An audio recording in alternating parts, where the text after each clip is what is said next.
Hi everyone.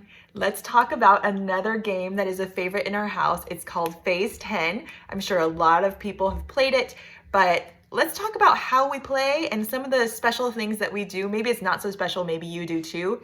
If you play the same way or if you play a different way and you want to suggest another way that we can play, feel free to comment. I would love to hear. But this is how we play, and we also have Phase 10 splash cards. They're just a different kind. There's also certain ones. I'll also link this, the Amazon link to this, but they have it everywhere. It's like Target, Walmart, wherever you find cards and fun games to play, they're there.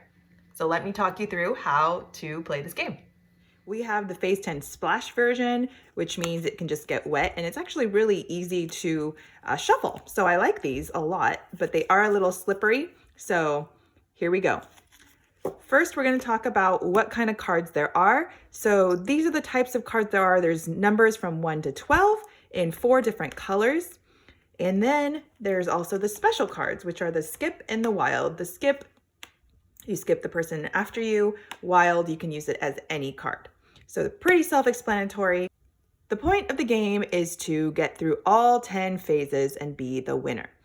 Now, number 1, this means 2 sets of 3. Whenever you see set, that means same number. So you need 2 sets of 3 of the same number. So you need a 1, 1, 1 or a 2, 2, 2. That would be 2 sets. 1 set of 3 means 3 of the same number. So you need 2 of those.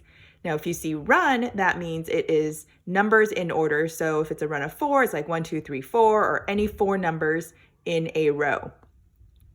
So as you can see, it gets difficult. There are different things that you are collecting. And then there's one that's 7 cards of one color. And so that you need, obviously, 7 of the same color. Number does not matter in that one. I think I've covered the rest. So you progress through these. Level 1, when you're playing with small kids like I do, we don't do points. And so we just go through whoever makes it through the phases. And then if there's a tiebreaker, we'll figure out what that tiebreaker looks like. It's whoever finishes first, actually. There's no tiebreaker. But for older kids or for people that like math, you can do points. So whatever you have in your hand, whenever people finish, those points get added to you. And so it's not necessarily who finishes first because that ends the game. But once you add up the points, like if I had this left in my hand, I have 25 points. So it just kind of changes the strategy a little bit. So if you want to level up your Phase 10 game, then do those points, add those points. It'll also help with math skills for your kids. So if you want to add that part in, go for it. I am planning to do that at some point in the future. But like I said, there's 10 phases, so it is a pretty long game. And I don't know if you will find that some kids get a little upset when people catch up to them or when people get ahead, but it's all part of learning. It's all part of dealing. So there's also some social skills involved here as well, which I like. Okay, with that said, let's talk about how you start. So you shuffle your cards and you deal 10 to each person. 10 to each person. Let's just say, let's count these. 1, 2, 3, 4, 5, 6, 7, 8, 9, 10. All right, I've counted 10. And then you have the deck in the middle. And you start with one facing up. Now the first person will either choose, do you want this card? If you don't want that card, then you draw. You don't know what you're going to get. So if I'm starting with Phase 1, I am looking for 2 sets of 3. So let's flip my cards over. Now the skip, I can choose to skip the person after me. It's really useless in your hand since you can't use it as a number. But here we go. I have this. Look at that. I actually already have it in my hand. So I would be able to first draw your card. You always draw first. Put it in your hand. Or I guess if you don't want it, you can just throw it away right away. But once I have my hand, my 2 sets of 3, I can just put that down. And then you discard. But if I could play off of someone else. If somebody already had other things laid down, I can play off of other people. It's like rummy. So if someone had 2 sets of like a set of 11 and a set of 12, I can actually go out because I can play off of them and say, okay, I'm playing the 12s, I'm playing the 11s, and I'm discarding that, and I'm done.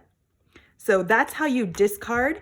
If someone had a run of, say, 7 through 10, then I can play off of them and do this. So I can play off of them, but I can't do that twice. And so I'd have to hold on to these and I would keep playing. And the round finishes whenever someone can finish their hand like this. And then people count their points. If we're doing points, you tally that, you keep adding over rounds, or you just move on, you clear your hands. Whoever completed gets to move to the next phase. Whoever didn't stays. Now, I will also add another thing that we do is, since we don't do points, if everybody clears, we just don't bother finishing this part. That is up to you. We just decided, who cares? We're not adding for points. We're just doing phases. So to make the game move a little bit faster, we just forget about the finishing part if everybody has already laid down their phase. So that's just some of the things that we do. If you want to try that, feel free to do it. I think that's really the basics. So let's just show you how some of this gets done in real life and play along with us. We have started to play. I'm on phase 8. I'm collecting 7 cards of one color. I don't need that one. Now I am collecting yellows, so that is why I discarded that 12. I only wanted the yellows. The reds are getting outnumbered, so that green got tossed. The kids are on phase 10, the very last phase, so they are collecting a set of 5 and a set of 3. This is the hardest one, and so hopefully I can catch up, but let's find out.